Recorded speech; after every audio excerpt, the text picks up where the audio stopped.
Please join me in welcoming Congressman Foster.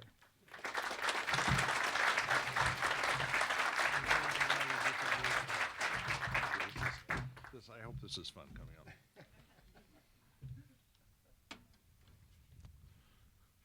47 kilometers south, our accelerators brought forth on this continent a neutrino beam, conceived of protons and dedicated to testing the proposition that all neutrinos are created equal.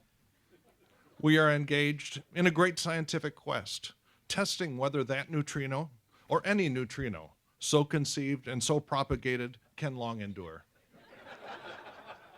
We are met on the site of a great experiment in that quest.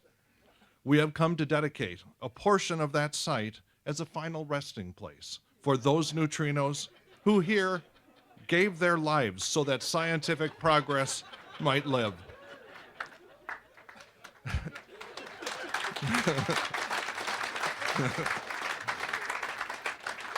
It is altogether fitting and proper that we should do this. But in a larger sense, we cannot dedicate, we cannot consecrate, we cannot oscillate, we cannot hallow this site. Those brave neutrinos, living and dead, who struggled here, have oscillated and mixed far above our poor power to add or detract. The world will little note nor long remember what we say here, but it will never forget what this experiment will measure here.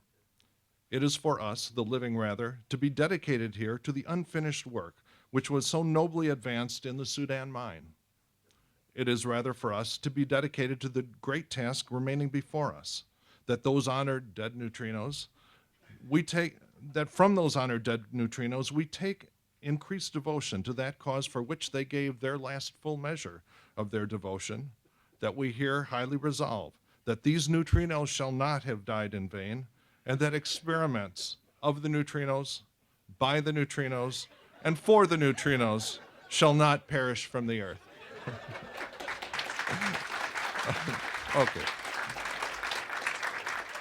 Well, I was just riding on the airplane with Chairman Oberstar, and that popped into my mind. I couldn't resist. My apologies. Here's the real speech here.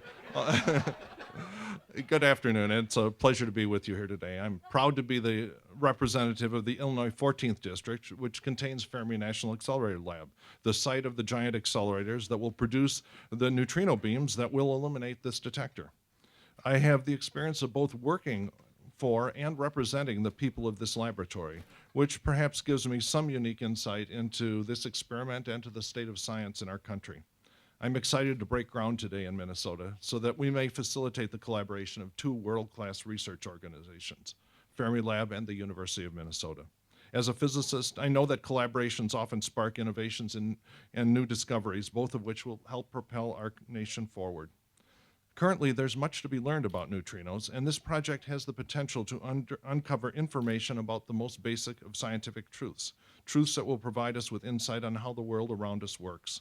Having been on the Fermilab team that discovered the top quark, the heaviest known form of matter, and probably the heaviest that will ever be discovered, I share the excitement of those involved in this experiment, which will study the masses and the properties of the neutrino particle, which are probably the lightest masses that will ever be measured and discovered.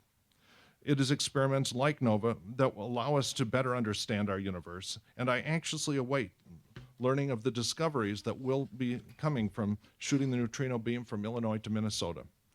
This is the second experiment in what we hope to be a long and productive collaboration between Fermilab and physicists in Minnesota and around the world.